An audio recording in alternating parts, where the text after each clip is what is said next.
Hello friends, Monday afternoon. இன்றைக்கி என்ன பண்ண போகிறேன்னு பார்த்தீங்கன்னா, அவல் லட்டு தான் பண்ண போகிறேன். கிருஷ்ணருக்கு ரொம்ப பிடிச்சது. ஒரு பேனில் பார்த்தீங்கன்னா 1 ஸ்பூன் அளவு நெய் விட்டுக்கோங்க. 1 கப் அவல் நல்லா ரோஸ்ட் பண்ணிக்கோங்க. நெக்ஸ்ட்டு பார்த்தீங்கன்னா அதே கப் அளவு தேங்காய் நல்லா ரோஸ்ட் பண்ணிக்கோங்க. ரெண்டுமே ரோஸ்ட் பண்ணிக்கோங்க. இன்னொரு சைடு பார்த்தீங்கன்னா ஒரு பாத்திரத்தில் கொஞ்சம் வெல்லம் போட்டு 1/2 டம்ளர் அளவு வெல்லப்பாவு காய்ச்சி வச்சுக்கோங்க. நெக்ஸ்ட்டு ஒரு பேனில் கொஞ்சம் நெய் விட்டு முந்திரி, திராட்சை, பாதாம் எல்லாம் பொரிச்சுக்கோங்க. நம்ம ரோஸ்ட் பண்ணி வச்சுருக்க அவல், தேங்காய் ரெண்டுமே மிக்ஸி ஜாரில் மாற்றிக்கோங்க. மிக்ஸி ஜாரில் மாற்றிட்டு நம்ம ரெடி பண்ணி வச்சுருக்க வெள்ளைப்பாவை கொஞ்சம் ஃபில்டர் பண்ணிக்கோங்க. ஏன்னா அடியில் மண் இருக்கும். ஃபில்டர் பண்ணி ரெண்டுமே நொரன்னு அரைச்சிக்கோங்க. அரைச்சி ஒரு பிளேட்டில் மாற்றிக்கோங்க. நெக்ஸ்ட்டு நம்ம பொரிச்சு வச்சுருக்க அந்த முந்திரி, திராட்சை ரெண்டும் மிக்ஸ் பண்ணி உருண்டை பிடிங்க.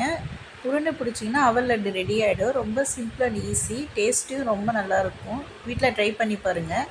நாளைக்கு வேறு ஒரு லாகில் பார்க்கலாம். பாய்.